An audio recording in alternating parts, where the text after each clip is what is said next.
The Hand of Brass.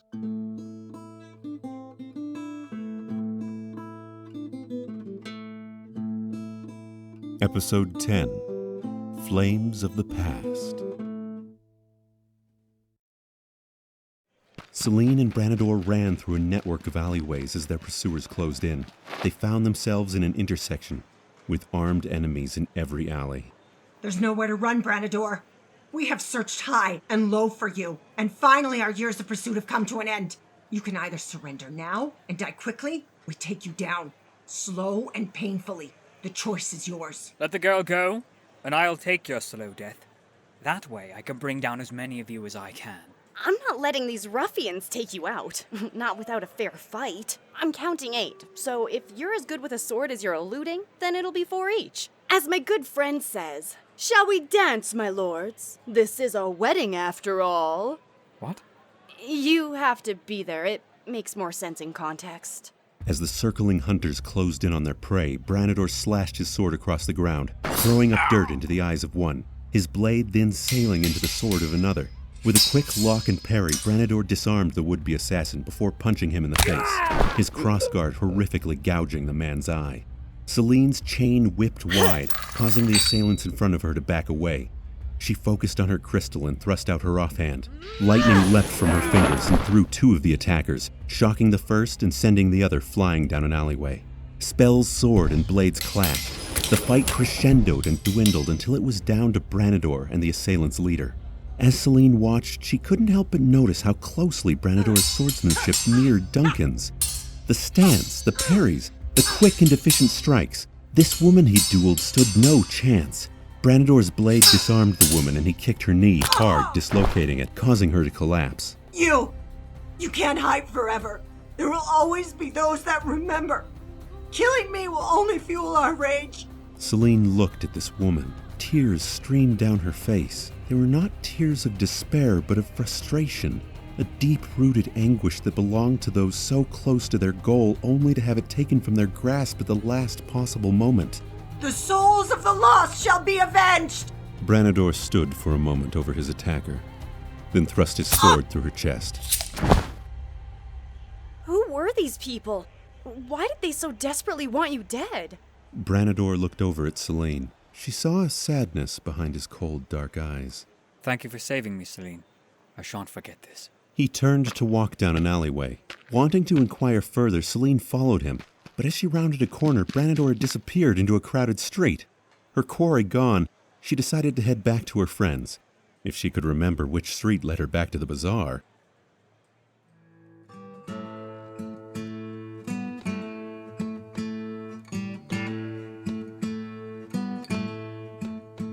For reasons she could not fully fathom, Celine decided not to tell Duncan and the rest about her encounter with Branador. She was preoccupied, wondering if she'd done the right thing, and it didn't even occur to her that the others were also oddly quiet as they gathered their supplies and headed to the base of the mountain trail. It was Cromwell, pulling back his hood and scarf, who finally broke the silence. This pathway is called the Weg zur Erleuchtung, or the Road to Enlightenment in the common tongue. Many pilgrims and spiritualists have made this trek up to Wayland's Temple, a church built into the side of the mountain overlooking the valley. This forest is so beautiful. Never have I seen so many luscious shades of green. It has been such a long time since I was here. My memories do not do it justice. The group turned a bend, and before them was a winding set of stone stairs, leading up to immense redwood double doors laid directly into the carved stone of the mountain. The exterior was decorated with immaculate carvings, depicting stories of both history and myth, set alongside Berenian and Humerian sigils. Elric stopped when he saw the Humerian flag blowing in the wind. Every fiber of his body wanted to collapse with grief in the remembrance of what he had lost. His reverie was broken by a hand on his shoulder. He looked up to see Celine, smiling warmly. His hand grasped hers, and returning a weak smile, he wiped away the tears that welled up in his eyes. Let's carry on inside, shall we? The immaculate dwarven stonework is truly a sight to behold. As they neared the redwood doors, Cromwell hesitated. Strange.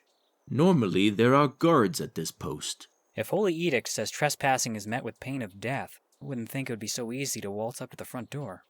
Cromwell dragged a heavy door open to reveal a pillared stone rotunda, ending in a huge window overlooking the valley, a breathtaking sea of green far below. Beams of natural light illuminated the room.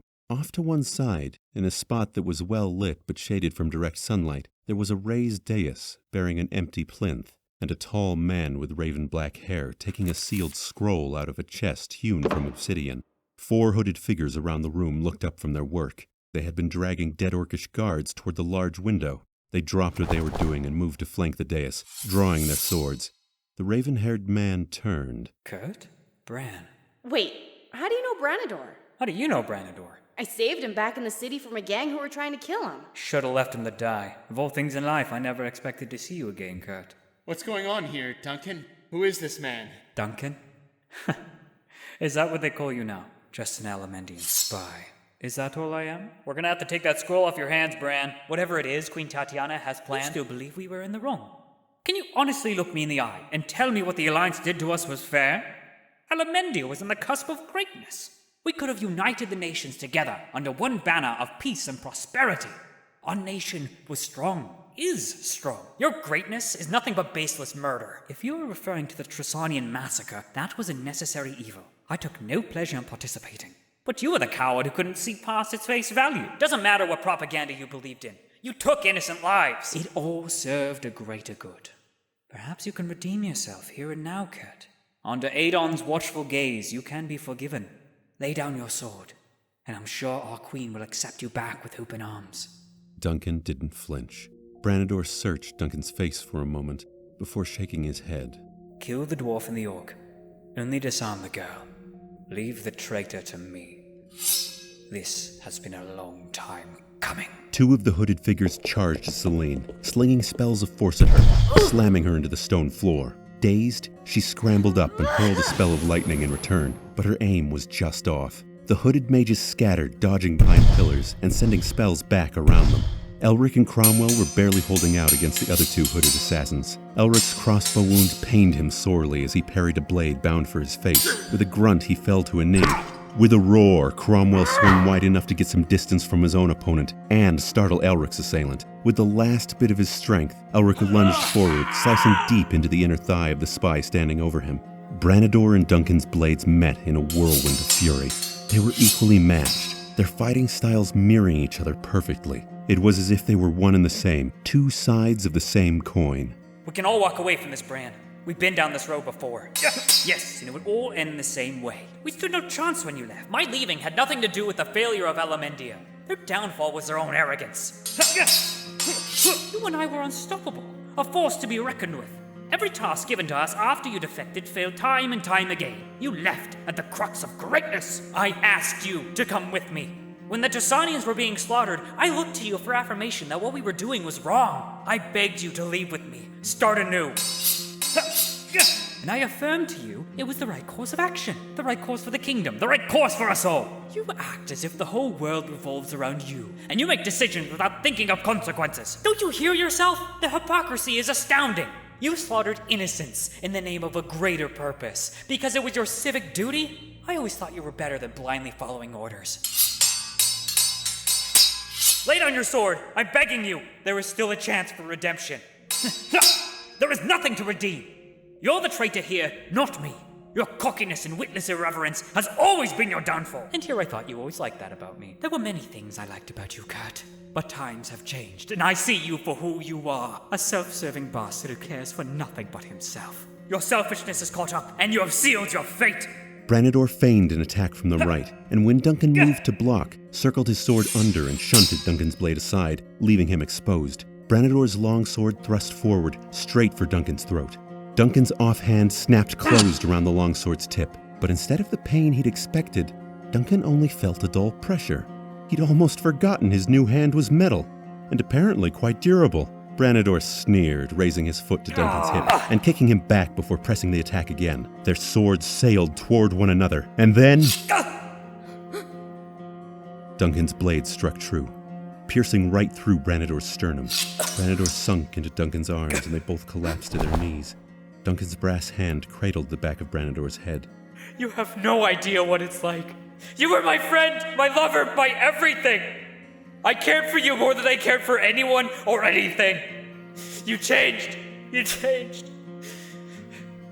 You have no idea what I went through. You have no idea what it's like to see you become this monster. And I was powerless to save you. Branador looked Duncan in the eyes for the last time. He looked deep into his soul and saw what he finally yearned to see. Then he was gone. The world around Duncan faded into a haze. All he could focus on was Branador. Duncan didn't even notice Elric and Cromwell looking upon him with sorrow. He didn't see as Celine grabbed the scroll from the ground where it had fallen during the fight. He didn't hear she began to read it. Decius, hold on for just another moment. We're nearly there. Atricet enul luthol crimoa and toma. Cromwell noticed the light first. It was spilling from the runic lettering of the scroll, growing brighter with every syllable Celine read. Wind began to swirl around the room. Elric looked up at his elven friend, stunned to see her reading the words that his people had safeguarded for centuries. A fissure began to form before her. It was as if the flesh of reality were being rent asunder and bleeding out time from the void into their own plane. For in the instant that it took to flash into existence, the onlookers felt as if there were claws working away at viciously unbinding the weave of the world, stitch by agonizing stitch. An icy, burning energy spilled forth like an ethereal fluid washing over them, but still they felt petrified, as if displaced in time, able to will themselves to move but so physically heavy that their bodies dragged through the air as if it were tar. Decius! Do you hear me? I'm here! Decius! A figure then passed through the rift. The scroll shone so brightly they could not make out who it was. The boundaries of the fissure began to quake as natural order reasserted itself. As the wound in the world healed, the scroll began to unmake itself, the faded parchment becoming brighter and less cracked, before unraveling and leaving behind only an aura about Celine's hands in the space where the relic had once existed, which then collapsed with a small clap and an inward rush of air. Yanking her hands back, Celine felt a crackling stiffness permeating her joints as flame-like runes seared into her hands. Decius? In the wake of the implosion, an unnatural silence spread, and what stood before them now was a tall gray man with a holly crown, gray tunic, and a black scepter in his right hand. He held out his left hand and smiled as a deep green glow radiated from his fingertips. Then, for a brief moment, Celine, Cromwell, and Elric's eyes all flickered the same color. Celine, what did you do? It's Decius. I saved him. Yes, Celine. You have done well. Thank you for saving me. Celine, Elric, Cromwell, Duncan, bow before me, my friends. Rejoice in my return. Everyone but Duncan bowed. He looked to his friends, then back to the gray man. Seizing his sword, Duncan charged. The gray man watched Duncan with mild interest, but made no move as Duncan swung to slice him downward from neck to rib. As the sword struck, it shattered, the vibration ringing painfully through Duncan's hand. The gray man smiled, gently wrinkling his smooth, stone-like skin. Duncan shook his aching sword hand and balled the other into a shining brass fist.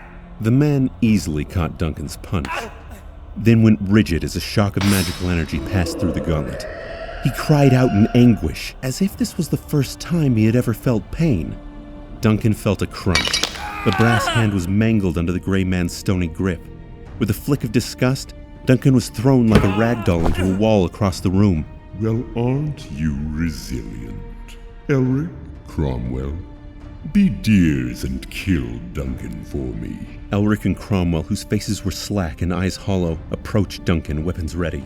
Duncan rolled away and scrabbled to his feet. Maybe this'll wake you up. Duncan smacked Elric with his mangled brass hand, hoping a jolt of its strange energy might break the enchantment. But there was nothing but a hollow metallic thud.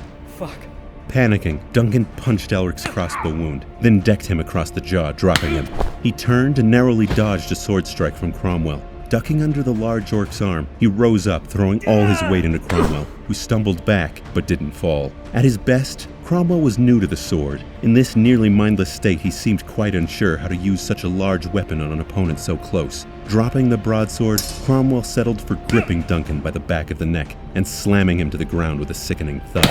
Wheezing for breath, Duncan scooped up the discarded sword, and as Cromwell knelt, wrapping his powerful hands around Duncan's neck, he slammed the pommel into his friend's temple, knocking him out.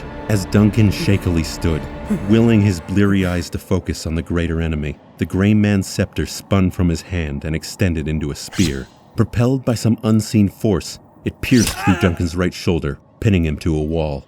Celine, do you mind? He really hurt me. Of course, Decius. Celine slowly walked to Duncan. You have to snap out of it! Celine! Please! Celine effortlessly removed the spear from Duncan's shoulder as it reverted back into a scepter. The gray man stood directly behind Celine. Finish him now. He has served his purpose. Celine knelt to Duncan's level, placing the scepter over Duncan's heart. Weakly, Duncan raised his left arm, reaching out to touch her face. Please, Celine. Please. Please. I'm sorry, Duncan. She looked Duncan in the eyes as he saw a single tear roll down her face. With a snap, the scepter thrust out and shot directly into the gray man's stomach. You bastard! You malicious, meticulous bastard! You manipulated me into getting this scroll to bring you here! You were never Decius! Decius is dead! He never survived the experiment! You took his form and had me bring you here! Didn't you? Malness! The whole building shook. Magical energy surged through Celine's body, swirling around her. Wind, dust, and sparks crackled. She pushed the scepter further into Malnus, skewering him. Go back to where you came from, you son of a bitch! Blue flames coruscated from the runes on Celine's hands and shot up along the scepter, immolating Malnus. Then a great fiery explosion filled the hall, shattering windows and obliterating the redwood doors. The dust settled, and Malnus was gone. For now.